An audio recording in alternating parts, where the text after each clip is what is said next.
Hello guys, this is Paris. Welcome to Budgetholics.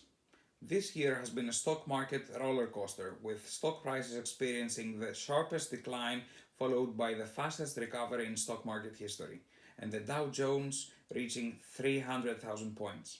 At the same time, a complete and utter disconnect of stock market prices and the real economy is now more evident than ever. Stock market prices are at an all-time high, while we, the general public, fight to survive through unemployment, lockdowns, and loss of purchasing power. But is the end of the calendar year a signal for new hope?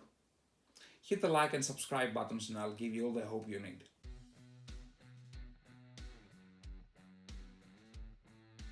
The harsh truth is that one does not simply time the market, and it's impossible to predict when this disconnect of the stock market and the real economy will become too unsustainable even for the Federal Reserve to maintain, despite their conviction.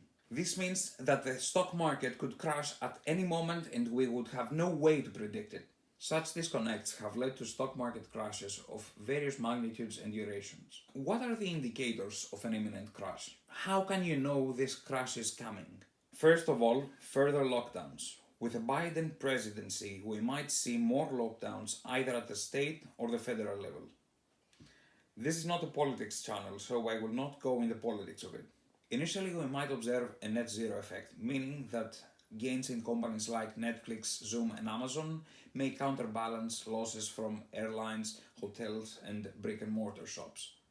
But in the long term, we have two scenarios.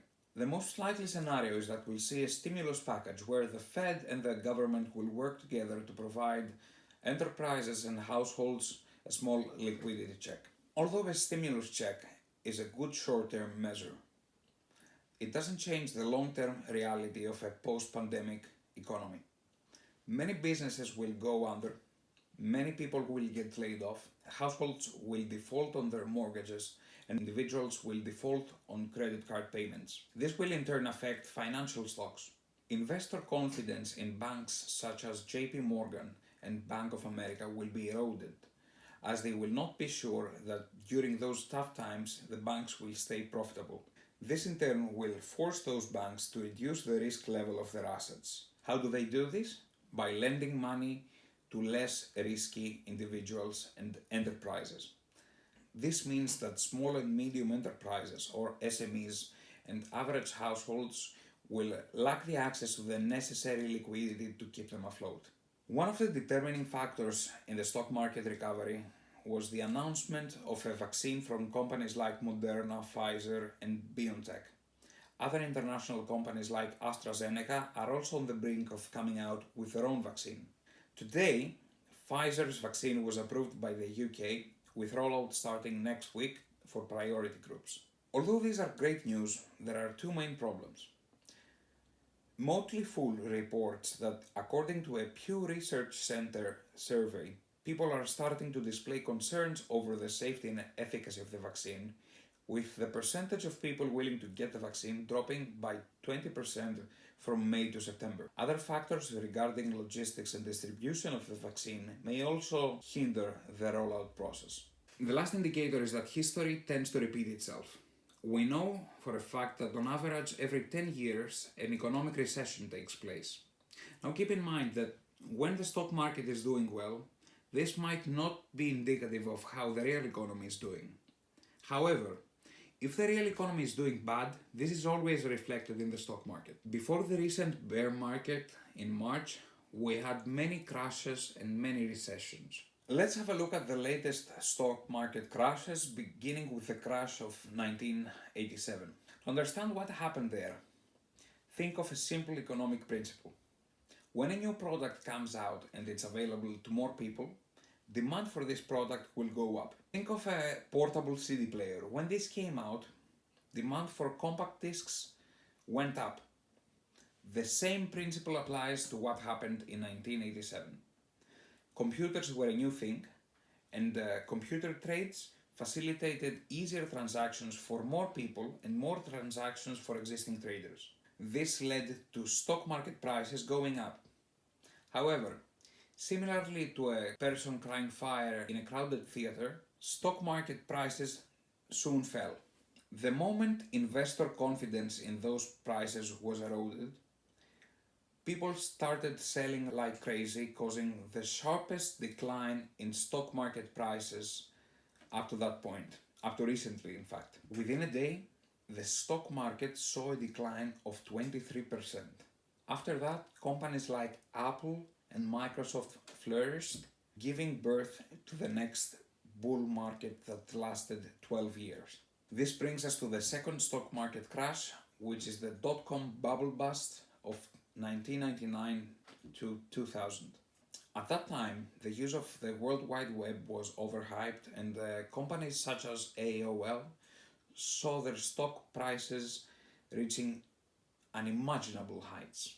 The most exemplary of such companies was Globe. When Globe first entered the stock market in a process called Initial Public Offering, or IPO for short, it had an asking price of $9 per share. This means that they were willing to sell their shares at no less than $9. However, during their first day of active trading, Globe shares reached $87 per share. 2 years later, Globe, like many other companies, saw their share prices decline as investors realized their prices were extremely overvalued. 2 years after its IPO, Globe saw its share price falling to $1 per share and was eventually delisted from Nasdaq. Nasdaq is a tech-oriented index. In the mid-2000s it was at 5,000 points, while by late 2002 it was only at 1,000 points. Since then, Wall Street has become more adept at assessing the financial stability of tech companies and is now much more conservative in their pricing. This brings us to the Great Depression of 2008.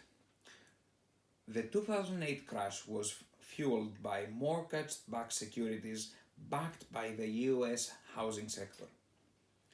In essence, what happened is that financial institutions sold basket of loans, those are called derivatives, to banks, individual investors and pension funds. Those derivatives value was based on the fact that US house prices were increasing. However, this stopped at 2006. By 2008, more and more American homeowners were unable to make their monthly mortgage payments, and the number of defaults of not only individuals but also large financial institutions. This is why Warren Buffett has referred to derivatives as weapons of mass destruction. What happened afterwards is well known. The US Congress approved of a huge bailout package for companies and banks alike. Those were the enterprises that were deemed too big to fail. This bailout package largely worked as the stock market and the economy slowly recovered after 2009. What these three stories tell us is that we were right on time for a new stock market crash, even without a pandemic. The first thing to do during a stock market crash is to ignore market sentiment. Accept that ups and downs are a natural part of the investment cycle. Check your portfolio and then evaluate each and every position. Look at each and every company and think of why you bought this product. Is this still a good company? Assume you found an iPhone 12 for $100 or $200 cheaper. Would you still buy it?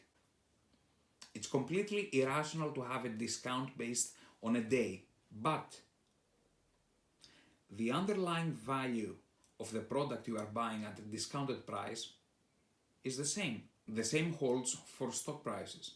If you evaluate your positions, you will find that despite the latest investor scare, most of these companies still have great products. The next thing to do is to set up an emergency investment fund. One of Buffett's most famous quotes is that you should be greedy when others are fearful and be fearful when others are greedy.